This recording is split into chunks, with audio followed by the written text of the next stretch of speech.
I want to talk about an idea I call media-centric interfaces. Now, this is something I've been thinking about more and more now that we have increased bandwidth. Our displays are nice, high-resolution, rich color displays, and the content that's now on the web is increasingly rich media, pictures, video, audio. It's time to take a look at how we are actually building our interfaces, and these are some of the ideas I've come up with. The vast majority of internet deployed media interfaces are needlessly cluttered with distracting non-media GUI administrativa. Go to Yahoo, go to Flickr, go to any of these websites. The first thing you're struck by is not the content. You're struck by how little of the screen is actually populated with content. It's sliders, it's buttons, it's text, it's things to click on, how to embed a video, on and on and on. Everything the engineers could dream up, except how do we make a pleasing experience for media. So here are some screenshots of some of the more high-profile websites, all of them with terrible interfaces when it comes to media. And the thing to look at, the thing to notice, is how low the percentage of the screen is actually devoted to media. So we have YouTube. YouTube is my #1 candidate for dreadful interface on the web. It is absolutely a mess.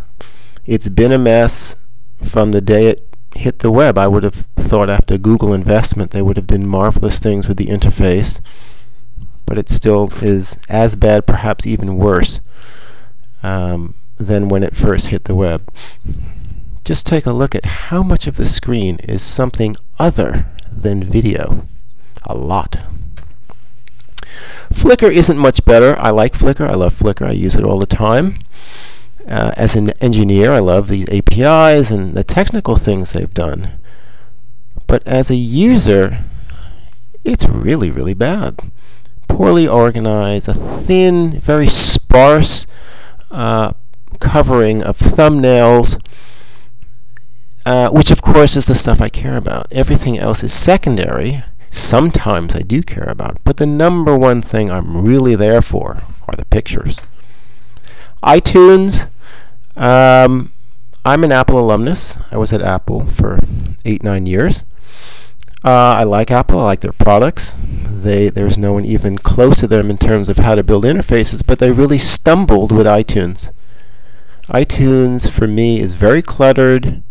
It yells at me. It tells me lots of things, but when I want to get in the driver's seat and actually navigate through the media, I don't like it at all.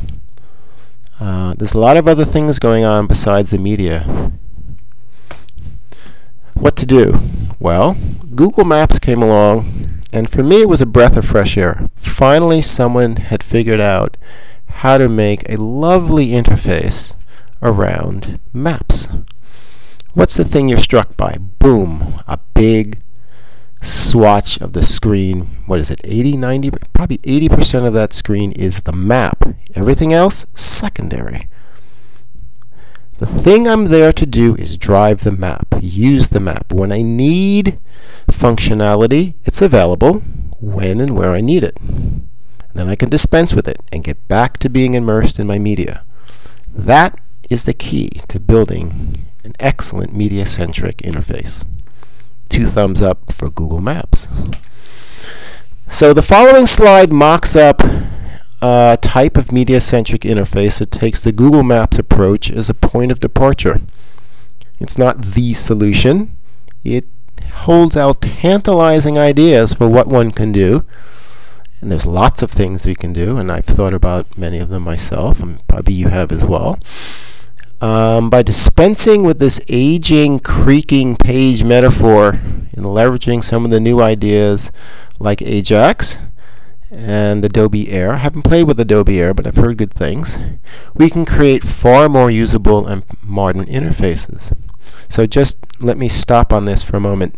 When I'm talking about Ajax, what I mean is the ability to divorce the updating, the transmission of data from a server to a web page, to a browser, from the actual movement from page to page. Today it's lockstep. When you want more data, you get a new page. When you want more data, you get a new page. That's ridiculous.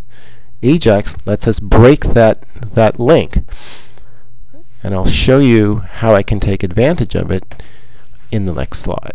So here we have what I call an infinite desktop. It's borrowing the Ajaxian concepts popularized by Google Maps, which lets me create, in effect, an infinite scrollable tiling of thumbnails.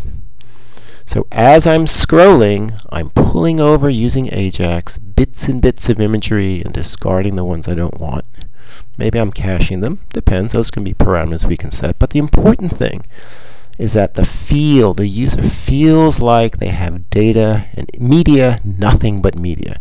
That's the key.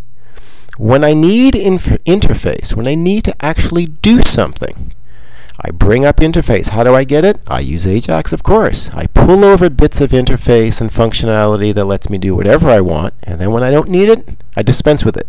I get rid of it, and I go back to my media, just like Google Maps. So the media tile map is draggable horizontally. We can even use zooming. Have to be very careful how you use zooming. Some people find it disorienting. The visual clutter is immediately vastly reduced by using this just-in-time interface for actual work, and using it where and when we need it, but nowhere else. Today, you get interface and administrative everywhere, all the time, whether or not you need it. That is a big, big mistake. So those are my ideas. If you'd like to chat about it, get in touch. My name is Douglas.Turner. My email address is douglas.turner@gmail.com. Or you can use a phone. You can call me at 781-775-3708. Thanks very much.